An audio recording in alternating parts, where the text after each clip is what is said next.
Happy opening day. On behalf of John and Jane Simmons, the owners of the Miners and Rent One Park, and all of our staff and our players, we welcome you to our opening day celebration, or our virtual opening day. Unfortunately, circumstances prevent us from getting on the field today, but for the last 13 years, Rent One Park and the Miners have been home to so many of our fans, and they've looked forward to all of our opening day festivities. So what we want to do today is bring you a virtual opening day celebration. So throughout the day today, we're going to have a number of different programming options. We're going to have interviews with past players. We're going to have a behind the scenes tour. We're going to have all of our regular pregame events, and then we're going to have a live simulated game between the Miners Dream Team and the Frontier League All-Star team. We're really excited about seeing some of our players who haven't been with us in a long time strap on the uniform one more time and wear the Miners black and gold. So thank you very much for joining us today. We hope you enjoy all of the things that we put together for you, and we look forward to seeing you here at Rent One Park soon. I know we all miss you, and we look forward to seeing you soon. Hello all Marion citizens and Miners fans everywhere. We welcome you to join the Miners in their presentation, I believe the 14th season opener here in Marion. And this time though, it's a virtual game for all of us to share. We very much appreciate the Miners and all that they mean to Marion. And just like baseball is so American and we want to get back to that, we all look forward to the day that we can join with them and see each other at the ballpark again. The first segment of the day is Riding the Pine. Dave McKenzie sat down with Ralph Santana and myself, and we were the only two original Miners. And we went back over some of the memories from our very first opening day to circumstances and funny things that have happened over the years and how the Miners way has been established. So we look forward to you joining us in our little kind of behind the scenes as to what all has happened in building the Miners over the years. It's Miners virtual opening day here at Rent One Park, and pleased to be joined by the only two original Southern Illinois Miners left in the organization.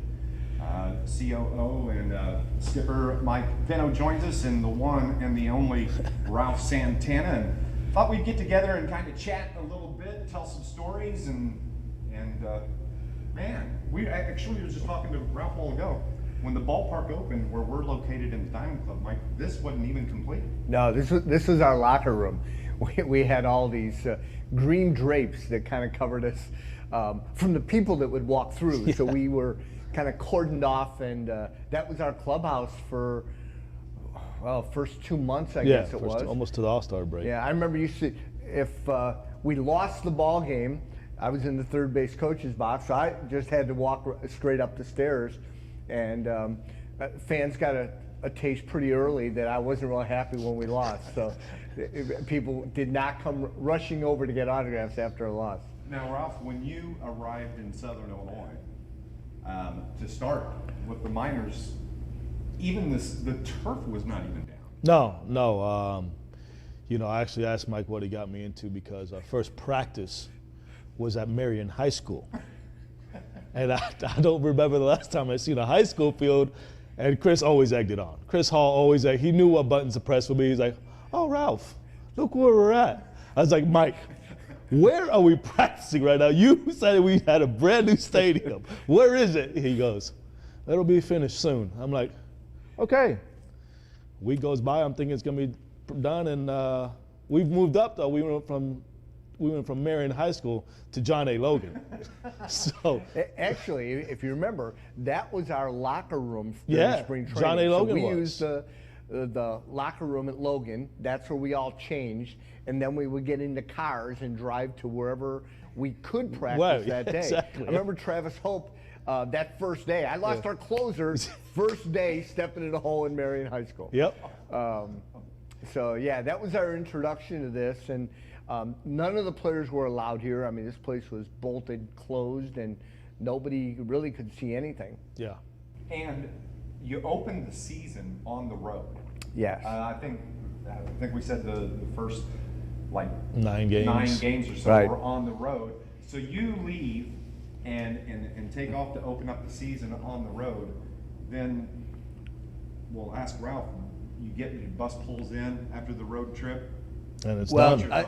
you got to go back to before we left. Yeah. We were getting ready to go on the 9-day road trip. We wanted the guys to at least see what the ballpark looked like because they weren't able to come over here. So we had a time. We brought them all over here. We walked in through out with the center field area. There was no turf. Rocks. It was nothing but rocks, piles of rocks. Cement.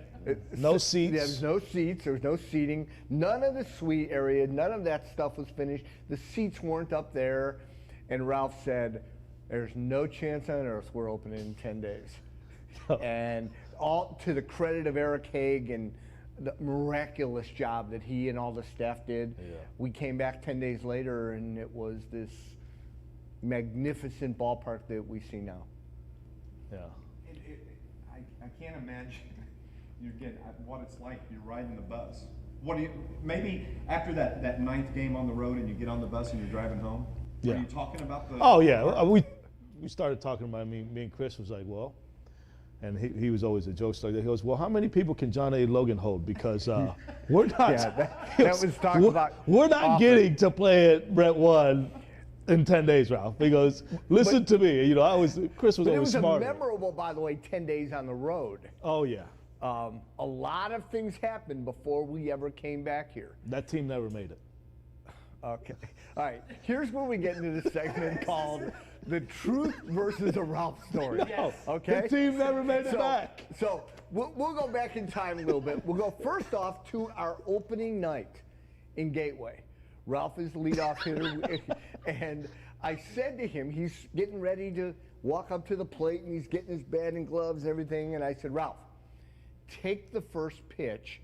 No matter where it is, we want the ball unmarked to be able to keep for posterity. It's the first pitch of the organization. And not a moment, not a full minute goes by.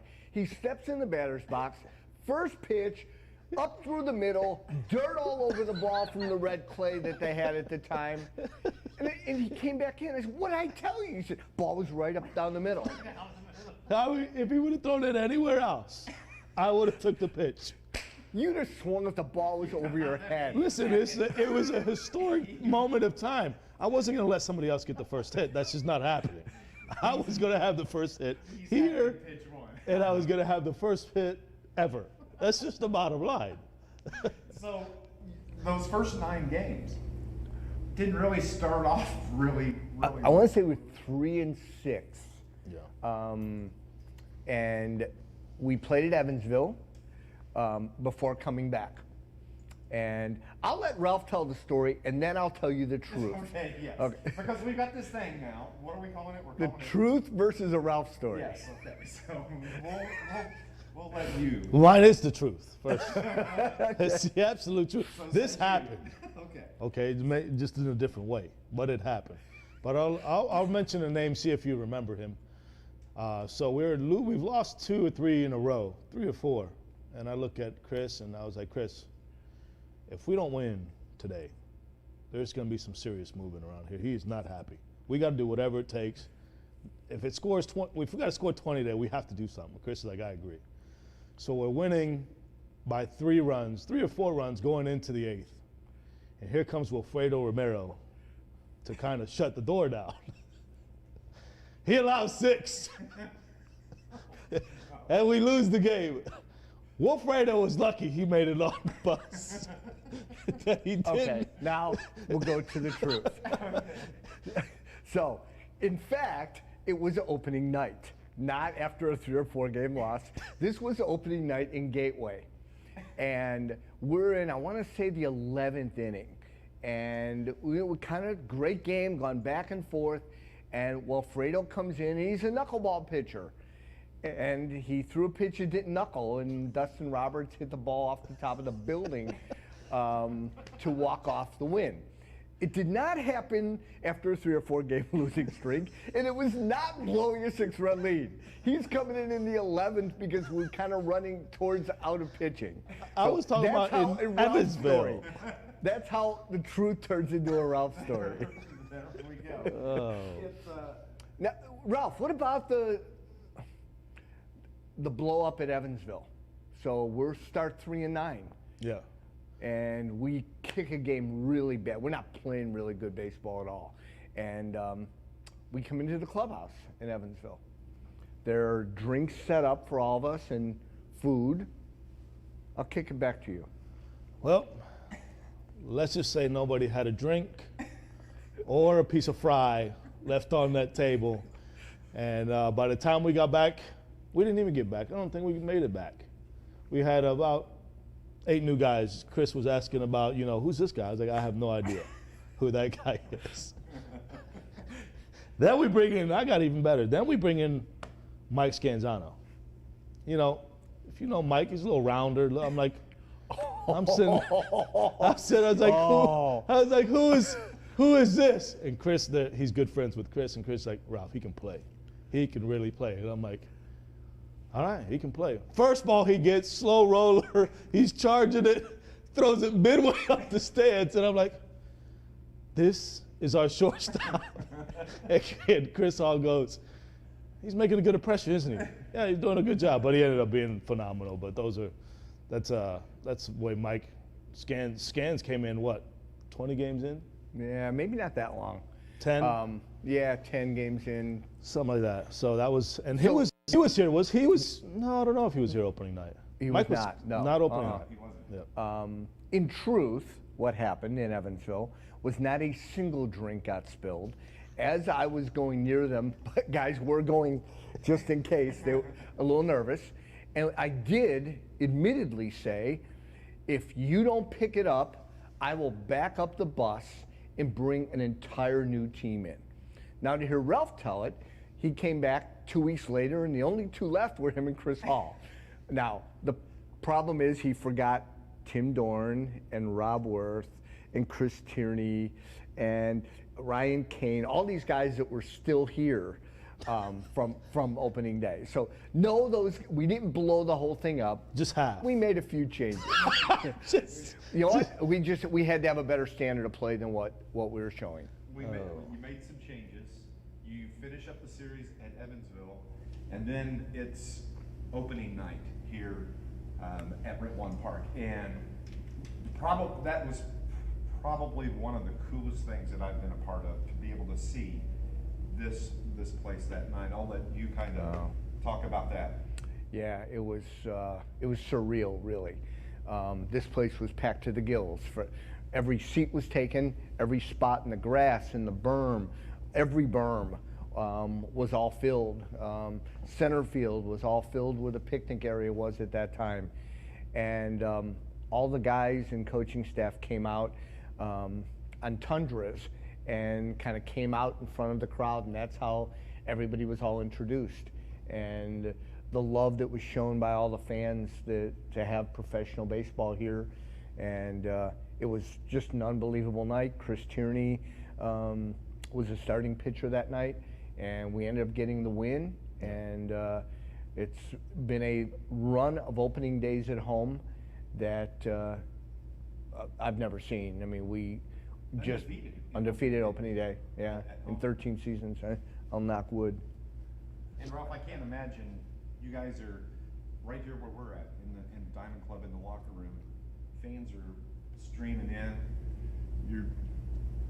The windows are here. You can see out. Oh, you can see. What are you guys saying in the locker room? It was crazy. There was only a couple other parks that me and Chris could compare to that, when we were pulling up in our cars, there was probably 1,000 fans out in the parking lot, hanging out, tailgating, having a good time. And I mean, by the time we got up here, and they're starting to open the gates and we were going to start warming. I mean, we had to walk down through there, so it was hard to walk down because there was so many fans here, and the vibe the Southern gave, like, it's so loud, per hit, per play, just how they enjoyed the game, just everything about Southern Illinois was phenomenal. That game was.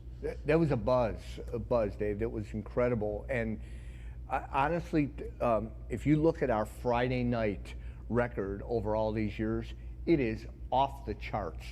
And we don't play better on Friday nights, but I think what's happened is those nights and the energy from the crowd feeds our team, and we just play better. And we have always done that, and the crowd has been part of feeding that energy, which has been fed into our success. Yeah. And I mean, it is a Southern Illinois tradition, and it started that opening night, post-game fireworks. I mean, it is an event to come to. Yeah, that first Friday fireworks we did, and have continued it all over the years, and we're hoping this coming Friday, hoping to get a weather report that's not quite the clouds and rain that we have right now, but we've wanted to continue that over all these years. One of the things that you wanted, Mike, with this team was the community involvement. And we talk about Ralph and Chris Hall. I can remember you guys coming to the radio station to do interviews, and that was the first time we had a chance to meet you. But talk about the importance, the character that you wanted to instill in any of the teams that you have here with minors. Well, it came down to a simple philosophy, though, Dave. It was that if I was going to spend 4 months or 4.5 months, I wanted to be with the guys I liked. So if you're a jerk and you're a good player, get out. There's lots of good players out there. We wanted good guys. And as I look through the interviews that we've done this week of the Dream Team guys, and it's one guy after another, and go, oh, he was a great guy. What a great teammate he was. And listening to the way the players talk about our clubhouses, and guys from different years talking about what an incredible clubhouse and what great friends and lifelong friends that have been made out of the groups that we've had here. The character of the teams here has just been phenomenal, and I love these guys. And it's interesting to see where they wind up in life too after they leave. Yeah. And it's like Nate Hall. He stays in baseball. Has his own baseball academy down in Tennessee. Yesterday I'm talking with Evan Mott. He's an LAPD police officer. Putting it on the line every day, and you go on and stay here. Yeah. You open your own academy. You still are coaching. Yeah. Talk about, these are guys that you talk with all the time. You stay in contact with. Yeah, I mean, these are guys we talk to, and 4 or 5 of them now police officers or have something to do. Chris Hall is a police officer. Aaron Gates is a police officer. We have a lot of them that are police officers that just go on. I think they feel the need, that adrenaline rush of being in charge, of being on the park, of just kind of just put it all on the line and being a police officer and taking care of people. That's just kind of who they are. I mean, it's funny you say that, because when I'm talking with Nate Hall, he said there were things that I took preparation from the ball field that I apply to my life every day when I'm getting ready to hit the streets in LA, and I found that interesting. It's funny. I get not a week of my life goes by now where I'm not a job reference for some former player. You figure out we've had an awful lot of them over the years, and I'd gotten a call from an accounting firm about one of our players who had gotten his CPA and wanted to be an accountant. And the guy, to be honest with you, kind of blew me off at first. He said, I'm doing a reference check that he worked for. So he was a baseball player. And I could tell just the way he referred to it, he didn't think much of it. And the guy's name was Bob. I said, Bob, if you don't mind, let me give you a little perspective on what a professional baseball player goes through. I said, a guy gets here, he's got to prepare for months to come in for our season. He shows up in April. We're going to play a 96-game schedule in 106 days. At the end of that year, here's what I know about that player. I can tell you about his work ethic. I can tell you about his character. I can tell you how he handles himself off the field and on, how he handles success, how he handles failure. How does he do with others? How does he take coaching? Is he a good teammate? How would he be with your corporate sponsors, with children? I know all of that. So when I say to you, you should hang up the phone and call and offer him a job for your competitor does, you should take me seriously. And that's what these guys have. That's what they develop with being professional baseball players, characteristics that will take them on for the rest of their life if they do this right. I mean, yeah, that's why I do it now. That's why I do it at a younger stage and try to teach them what it really is. You know, there's a story of what you see and what you hear, and then there's reality. You know, and reality is it's a grind, day in and day out. You know, you got people on your back that want your job, and you're still competing and playing at the same time and trying to perform and have fun doing it. And we do that. Mike does a great job of that. You have to keep it light. You have to keep it fun. And, you know, we did spirit animals one year. You know, you did all kinds of stuff. Just to keep it light and keep it fun. I think we forget about that. And like I told you before, it's just too serious. You got to, if you don't enjoy the game, it's going to go by you. And it is a grind. And, you know, you only have basically one scheduled day off a week, typically a Monday. That's actually only recent, Dave. We went for a while where we'd play 3 or 4 weeks straight with no days off. True. And that's a tough. It is, day in and day out. That's a tough grind for them. You got to want to States. do it. Some of these guys are making $600 a month, living with a host family, hoping to get a meal. This is it's a tough life. You got to really, really want it. But along the way, you know, as Ralph said, we try to make it fun. Spring training, you know, we've done things like took all the guys to underground coal mine. We want them to know what our name meant on the front. We've done cooking classes. We do a thing called Miner's Idol, where the rookies sing karaoke for the players. We rented a wiffle ball field, Wiffley Field over in Carbondale, and go out and have a barbecue. And because that's the first baseball bat they ever swung, first ball they ever threw. Why not go back to that fun again? Because once we start, it's a grind. And you value your downtime during the season. Yeah, and they have to take care of themselves. A professional baseball player, to play at this level, they've got to care for their body. They need to get their rest, and I know they're going to have some fun and all that too, but they need to take care of themselves or they won't survive a season. And let's talk about, you know, one of the people that hopefully you don't see on the field during a game is your training staff. And it started off with Chris Stone, you got Brad now, and the vital role that takes part of being a part of a team. You don't get on the field without them. Yeah. You don't play without them. You don't get ready without them. There is no game without the Chris Stones of the world, the Brads of the world. There's just no game. They're the ones that get you ready. They're the ones that put you back ready when you do get injured. Say, hey, look, because as a competitor, all you know is 100. I don't care. I'm going out there and playing. And they're the ones, wait a minute, if you go even further, you're going to tear it even more. Or, look, this is about to happen if we don't get you some rest. So let's get you, you know, Mike, they talk to Mike every day. You know, not with us, but as a player, you just want to go and, you know, you're going until that guy says, no, you're not. Then you got no choice. And they usually just go right to him and say, hey, look, he wants to go, but he's not going to go. If we do that, he's going to be out a couple more. And, yeah. You know, and you have to have great trust in your trainers. I know the work these guys put in. I mean, unfortunately, not every facility that we play in is Rent One Park. And so there are times that Brad is 11 o'clock, starting at 11 o'clock in the morning, is starting to do treatments on players in his hotel room to get them ready to be able to play a game that night. And then we'll do the same thing after we get back. And so it's not just, okay, they'll show up an hour before the game time. These guys are getting treatments and game ready and stim and all this stuff to get ready to play, and then afterwards treating them again. And then I get a report every day. I get whether a guy had Advil or not, anything that happens with them during the day. Sometimes I've got to be the bad guy and say, we're shutting you down for 3 days.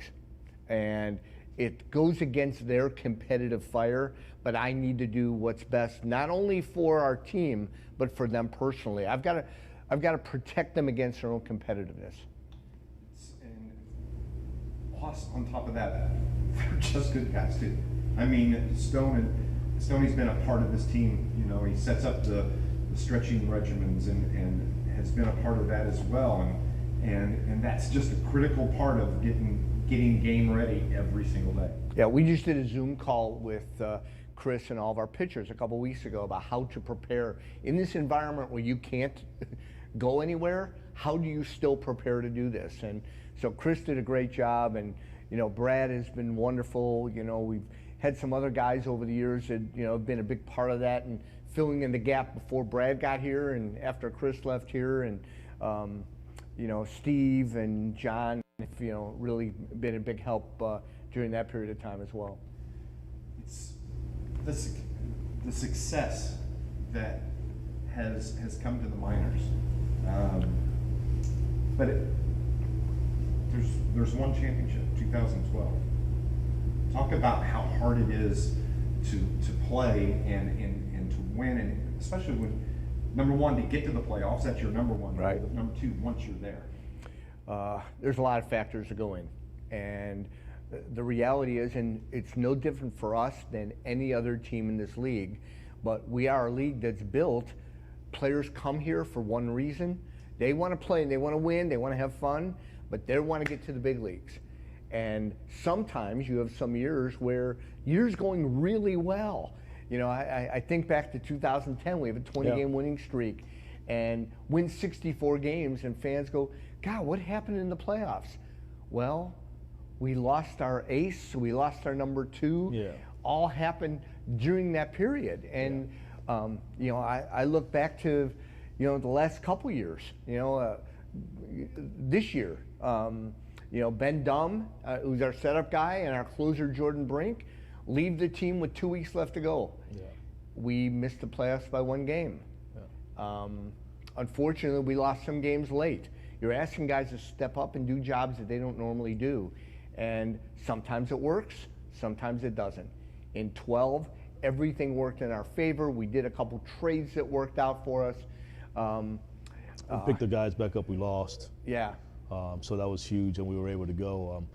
We just, Mike, and he's installed just a winning culture. We have there's no excuses. They leave, it's part of the culture here. You leave, okay, next man up. We continue to play. It's just towards the end of the line, we're just not there. We don't have that connection, and we don't have that player that had the 1 ERA. He's good. He's got a 2 ERA, but it's not the one and the guy that dominantly has been closing game in and game out, and he's got his routine set in, and you lose that. You lose some chemistry. Take some time to build that back up, and by the time you do, that team's already ahead of you. One lucky bounce here and there. But to get guys picked up, nobody's had the amount of guys we've been picked up. Exactly, and that's where I wanted to go too. This organization has been very successful of guys getting picked up by organizational. Yeah, we've had 59 minors go on to be able to play affiliated baseball. You get 3 guys that were fortunate enough to have everything work for them and get to the big leagues, and thrilled, proud for them. It's a wonderful moment when a player, and we do a big thing of it, and introduce the player to the fan that he's leaving and all that. The guys all sign a hat for him, and off they go to their next career. We've got a guy this year who there's a potential. I don't want to put too much pressure on him, but we've got a guy right now that could be in the big leagues this year. Yeah. So. And you talk about successful. Tanner Rourke, Lisa Vada, who's the third? Brandon Kniff. Oh, yeah. Kniff, yeah. And do you hear from those guys? Strangely, I was just showing these guys on April 25th. I don't know, about noon or so, my phone opens and there's a text from Brandon Kniff, and it's a picture of his championship ring. And he said, hey, these were good times. How you doing, big guy? And so we just, kind of connect. He's down in Mexico and was going to play this year, but unfortunately there's no baseball, and now he can't get back in the country. So, but he said, it's probably time to move on now. But he's a wonderful guy, and I appreciate that those guys all stay in touch. Tanner, we've stayed in touch, and Clay, and I love the fact that these guys appreciate where they started. A few years ago, Tanner, their Nationals are playing in the playoffs, and I'm at the grocery store, and my phone is blowing up that they're talking about the minors on Fox Sports. And JP Morosa is doing a thing about Tanner talking about playing in Southern Illinois and how he started here and my name, and I gave him a chance. And the only way JP Morosi would know that is if Tanner Rourke was still proud of the fact that he started here. So we appreciate it. It's so interesting to kind of see that, but you know, you want the success for your players, but Ralph hit on it a few minutes ago. It comes at a price. It does. And there's been times this team has been rolling, and you've lost that key starting pitcher or that key fielder that was going to help push you to that playoff drive. Yeah. Well, we lost Matt Bywater in I think it was 16, and you know, we've already won the division, and but Matt got a chance to go to the Braves, and that's the chance. That's the one chance. It's not available at the end of the season, and he was going to get a chance at 3 or 4 starts, and he has to take that opportunity. In the meantime, you just took away a pitcher of the year. But that's the good and bad that comes. You know, we get a chance to get those guys. They want to play here for that reason, but it also means that not every year at the end it's going to be where we hope. Ralph, you wind up only playing for 1 year. Yeah. Then you make the decision to transition from player to coach. What went into that decision? I think I just enjoyed the game. I enjoyed teaching the game. With Mike, he allows you to, do certain things as a player, kind of, saying things and, hey, what do you think here? And he brought it up. I was just like, hey, you'd be a great coach. And that's something I was like, yeah, I'd enjoy trying to do something like that. I don't know where I would start. I don't know where I would go, but it's probably a good alley that I would love to go down to. I mean, I loved the game. I loved it. I mean, I hated to be moved. Like I always thought I was in the right position. We had arguments. He's like, Ralph, move. I'm like, I'm here. I'm good. He's going to hit the ball here. And I'd move because he told me to move. The second time I was like, well, I better go. And he hit it right at me, and I'd wave him off before I even caught the ball. I'm like, unbelievable. I was like, so I just love the game. I love the strategy behind the game. I love the thinking part, the mental part about it. And it's something I always loved, and I cared. And I loved the game. It was a learning curve for him, though. It was. The first day of spring training, and he thinks he's got this down, and coaches all go out to dinner after workout, and we get in the cars, and I'll let Ralph tell the rest. Well, as a player, once you finish eating and everything goes, that's it, baby. The night is over with. You get your ice, you get your rest, and you go back to the field the next morning. You don't think so. I'm looking at everybody. I'm like, wait, where are we going? He goes, what do you mean where are we going? I was like, we're done, right? He goes, oh no, we have to plan for tomorrow. I'm like, what is this? So 3 hours later, the coaches are done. And as a player, that's the biggest curve too. As a player, all you're worried about is yourself, how to get yourself ready for the next game. As a coach, how do you get the 9 to 10 guys you have, the 11 guys sometimes on the bench, all to go, get them right, get them going, and then, being managed as well. So it's a totally different story. But as the skipper, what's it like having a player like Ralph? Well, first of all, but I mean, on your staff. Well, I like having our guys who've played here that know what the standard has been and can teach our players, not from my voice, but from theirs, as to what it means to be a minor. What comes with that. Responsibility, expectations, how you handle yourself, all that. Players who've been here are the best to do that. But it's always a learning curve for a player to go from player to coach. And, we talk so much about what's going on in the game. The conversations going in the dugout are constant. When Ralph talked about going back to the clubhouse, we had 35 guys in here. Yeah. We've got to evaluate what 24 is going to stay. And you saw some things that I didn't see today because you were working with the infielders. We got to go over all those reports. Yep. And based on what happened today and what weather we're going to have tomorrow, what can we get in? So this is it's a 3-hour deal every single night during spring training and an early day. Yeah.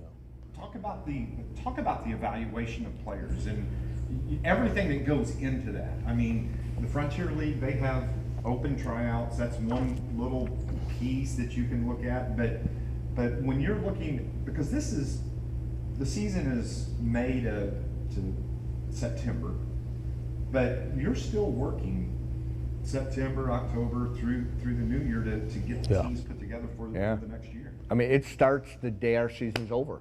Now it's a rebuild. It is a who wants to come back, who do we want to come back, what guys would have to improve and how would they have to improve in order for us to bring them back, and then who else is out there. That process starts. So you have the fall major league releases. Well, that gives us some guys. You have some guys that didn't get drafted, thought they would, didn't, and now I'm getting those phone calls. I've signed guys on Christmas Day. That's the day I was getting them before they were heading someplace or I was.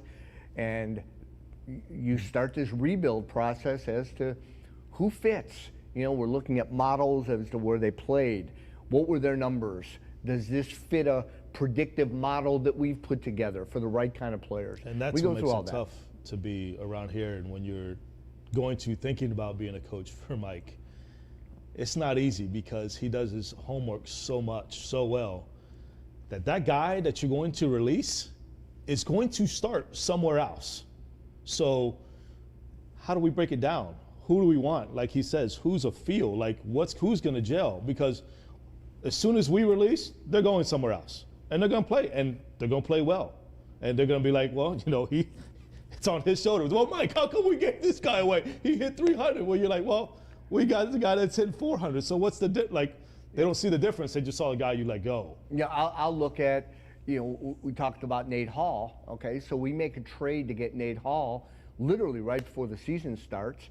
They had a classification problem. We had an opening. We signed Nate Hall, and we give away Mike Torres. Well, Mike Torres is one of the best players in Windy City history. Yeah.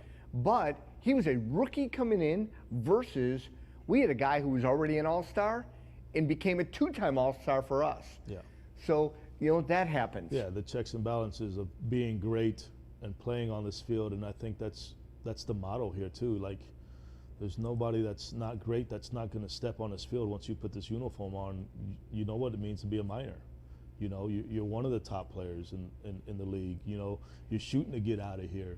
You have a standard that everybody goes by. You know, it's just the next guy up and the next guy leaves, and you know you're on to a major league team or you're on to a minor league team or you're on just to be successful, and that's what it takes to be a minor. Really is. It's a standard that it's a standard, it's a culture that he's brung here, and it's been here, and it's not going anywhere. It's what he created. And it's camp time, spring training, players roll in. How important is it to you to have a coaching staff that can take over the workouts, and so you can do the evaluation part the way you want to do it? Well, it's funny. I've been accused of being a sniper at times because you don't ever know where I'm at. And so the pitchers may be working on their stuff.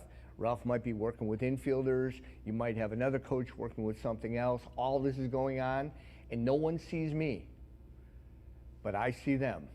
And so I might be up here, I might be in a suite, I might be on the field, and you've got to take it all in. And then you get reports. You've got to trust your coaches that they know what they're doing. And then you get one of these, ready, the practice is over, you think everything went well. Sits down, he goes, so, this is what I saw. And he's got 2 pages of it, like, what? Where was he?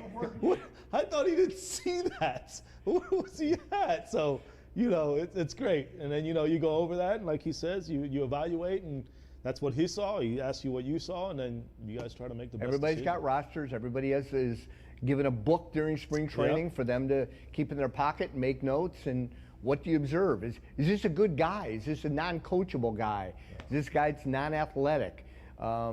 Is this guy not as in shape as what his numbers were? Yeah. You know, so we're looking at all of that stuff.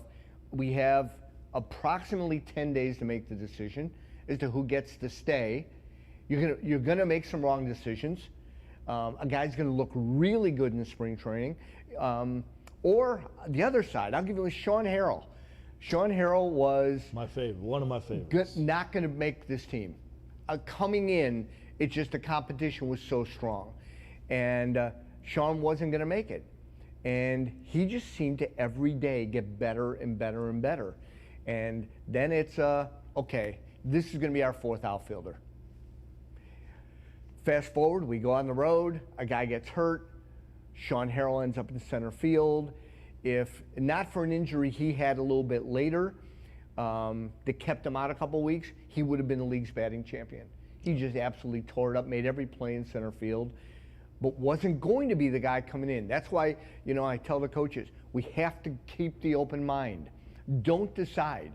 Ralph's pretty quick. Ralph is, he decides in the bus or in the car, like in the first 2 minutes. Okay, he's in the car, send him home. He's in the bus, okay, he's good. That's why we have to let the process play out and watch these guys over the whole couple weeks. Ralph is hardcore. You let me come to training camp. Yes, yep. And Remember that. I was at I played second with Will Block. Yep. And it's a radio dude. And I booed a ground ball. My gosh. He was on me. But then my favorite part of this was it was the last day. And everybody's standing around. There's 26 guys. You guys are getting ready to go exhibition game, I think, in Paducah. Everybody's standing around. Ralph starts counting off. 1, 2, 3, skips me, 4, 5, 6, skips me, 8, 9. Finally, they take and they put the pitching machine at home plate. He has number 1 go out to shortstop, face down, drop a ball, straight up pop. Yep. Then 1 and 2, then 1, 2, and 3 go out. So it's like you hear the balls hit the wheels. 1, 2, 3. You got to pick out your one. Well, I'm like 15, and you know, finally it's you finally stop it. You was like, somebody's going to get hurt. You know, when you've got 14, 15, 16. But the point of it is, it's a communications drill. You've got to talk. I've got the one to the right. I've got that one. You've got to be able to talk, and it is a great practice for us, because those kinds of things, not with 15 guys, but if you can do it with 15, with a ball that went 100 miles an hour up into the sky, you could barely see it, and now you got to catch it, but the pressure was on you. So he clears the field, and he says, McKenzie, shortstop. And so I come in and play like a shallow short. And he's like, no, in the hole, face down. And so he says, 1 ball, if he makes the catch, no post workout. No conditioning. No conditioning. That's right. Afterwards. So I'm down. That enough pressure on you? I hear the ball hit the wheel. I jump up, and it is straight up over the top of home plate. And I come charging in, and just a step too far, and I have to lay back for it. It hits off the tip of the glove, hits the ground. And all the guys are just like, oh man, come on. And so we're walking off the field, and they're just hacking me. And you know, I got my head down. I'm disappointed, and then I realize, you're getting on a bus right now. You're going to Paducah to play ball. That's my spring training. Yeah. Yeah, it's good times. Actually, we've pulled that stunt on many people over the years. The rookie will normally get that role, the last one. If you make it, you know, no conditioning today, and then I'll bring them all out to the line, get them all lined up, and you know, I'll say to Chris or Brad, all right, Brad, get them all in the line. All right, we're gonna go in groups of 3. All right, see you guys tomorrow. Yes. The veterans know what I'm doing, but I mean, they're exhausted. We've been out there 2.5, 3 hours at that point. Yeah. It's a lot of fun. It's a great drill. It's fun. It's light. You know, people, they love that. But you're adding pressure. You're keeping it light. You're keeping it fun. And we know, listen, I don't think we've had about 1 or 2 years where all 13. I think only 1 or 2 years where they all caught them. Other than that, 1 ball is going to drop somewhere. One word that you can use to describe Mike Pino and equally describe Ralph Santana is intense, is during a game. You know, we've got the music that plays when you have a conversation on the mound with, or on the field with an umpire. You on the other side, you are equally as intense. Let's kind of get into a little bit of that. I think it's just the will to win, the will to execute. I think we have that in common. we just execution and winning, and that's all it boils down to. And we love to compete at a high level, like not here. No, we want to be the best. Now, he's a little higher than I am for sure. You know, I mean all the time. But you know, everybody thinks that, and I got a good story for you on that one. So. But you, President. I've been accused of being two Mike Pintos.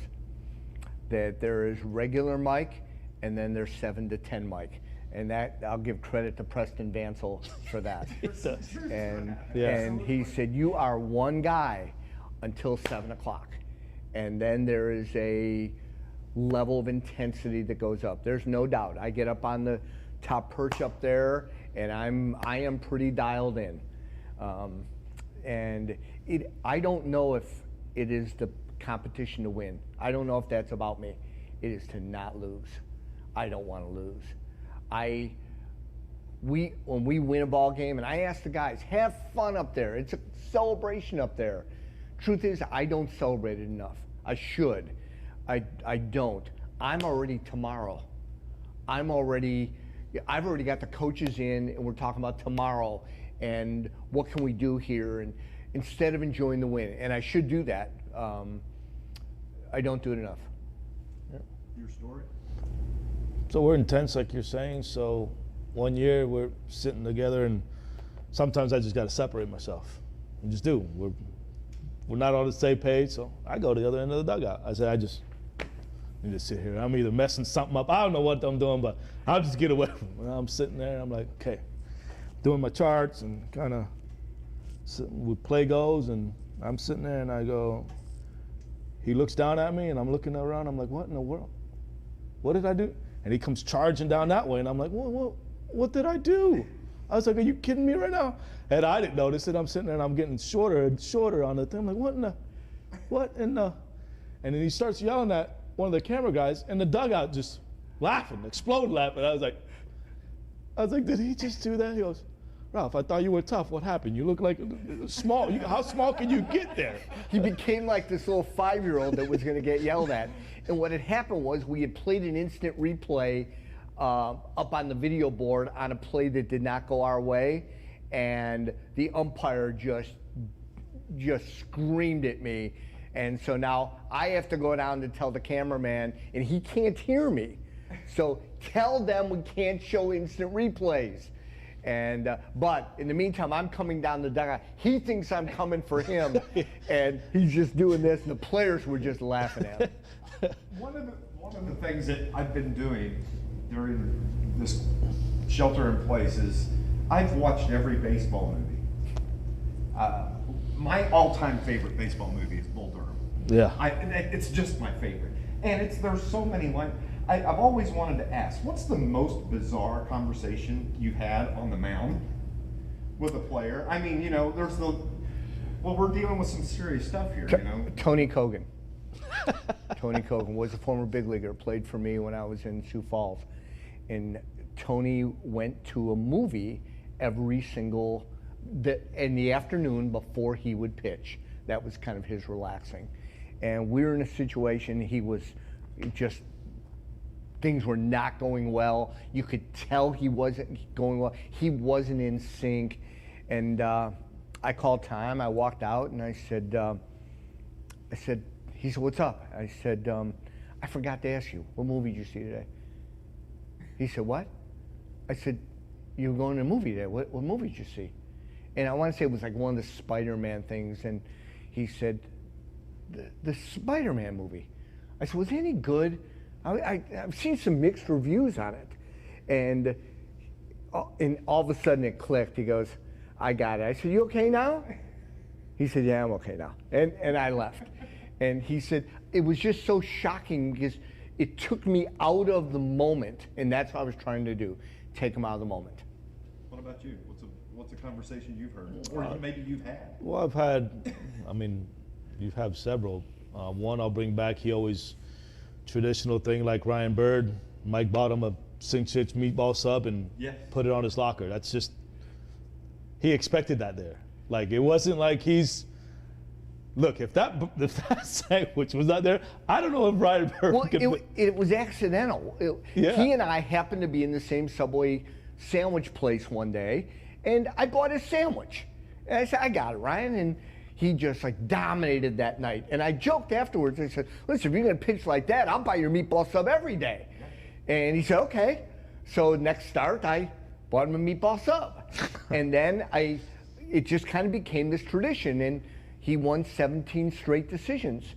And so, Ryan, anytime I see Ryan, I got a meatball sub for him. Absolutely. Let's talk about superstitions in the clubhouse. Who had because all players are superstitious. Yeah. There's no doubt about it. What's the weirdest that you've seen? I don't know the weirdest. I don't know. People, socks, changing socks in the middle of a game, wearing the same T-shirt that they wore. I don't think we know. Yeah, It might fall into the I don't really want to know. Yeah. You know. Now, on the other side, to give credit to Justin Lord, our pitching coach back in in 11 and 12, and part of our championship pitching staff or coaching staff, Justin was studying the mind and psychology behind sports, and he absolutely hated superstitions, and because like I'll write with the same pen, if we don't win that game, I will not use that pen again to write the lineup card. Yeah. And he just thought that was so crazy. Yeah. And I said, hey, it's working. No, I'll tell you, the good ones like that, though, you do have like times, Will Block, one of my favorites, you know, we're tied, bottom of the ninth. You know, I was like, I got to get him not to just swing out of his butt to hit this ball. I was like, I need it controlled. And I'm going to go up to him, and I'm like, Will, he goes, whatever you say, look, I'm just trying to hit this ball as far as I can. And you're just like, okay, well, this conversation's over. Nothing I say or do at this moment is going to help. So, good. Next pitch, what? Game over. So, you know, the players have their things. You kind of try to let them be and enjoy the moment. And those are the moments you cherish the most when they say things like that. You know, you think you're going to say something to help them out. You're not. You just need to make them calm, relax. And that made us both laugh. He got in the batter's box, like Mike said, loose, relax, forget about what's going on, and you know, they're more successful that way. I don't remember, honestly. I've been managing 15 years now. I don't remember a lot of the games. Specifics. I don't remember a lot of plays. I remember some, you know, that I've seen back on video, but I remember all the relationships. I remember all those stories, the conversations in dugouts, conversations in the clubhouse, in my office, on a bus, you know, in a restaurant, walking to movie theaters with guys. You know, those are the things that really, those mean the most.